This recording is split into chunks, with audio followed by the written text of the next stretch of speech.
তো বন্ধুরা, খাইবে নাকি আম মাখা? ভাবছো তো এই বর্ষাকালে আমি কাঁচা আম কোথায় পেলাম? এই যে আমাদের এই আম গাছটা, এটা 12 মাসি আম গাছ। এই আম গাছে কিন্তু এই সময় প্রচুর আমের ফলন হয়।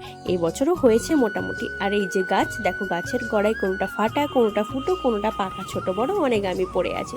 তো চলো যাই, আম পাড়ার জন্য যেতে হবে ছাদে। মোটামুটি এবছর ভালোই আম হয়েছে। তাই এই জামা কাপড়ের ভিজে খুঁজে নিলাম একটা বাঁশ, আর তারপরে বাড়ি লাগলাম আমের থোকার ওপর। ব্যাস, একটা পড়ে গেল, একটাই কি আর হয়, তাই জন্য আরেকটা। নিচে গিয়ে একটা আম তো পেয়ে গেছি, কিন্তু আরেকটা আম খুঁজছিলাম, খুঁজে পাচ্ছিলাম। ও বাবা, দেখি সে একদম জলের বালতিতে, মানে রেডি আমার পেটের মধ্যে যাওয়ার জন্য। তারপরে আর কি, আমটাকে আরও একটু ভালোভাবে ধুয়ে নিলাম, আর ধুয়ে বটিতে কুচকুচ করে কেটে নিলাম চৌকো চৌকো করে। তারপর তাতে মাখিয়ে দিলাম একটু লবণ, একটু লঙ্কার গুঁড়ো। উফ, যা স্বাদ না, মাখানোর সময় পুরো জিভ থেকে জল বেরিয়ে যাচ্ছিল। তারপরে আর কি খেয়ে নিলাম, আর আমটা যা টক।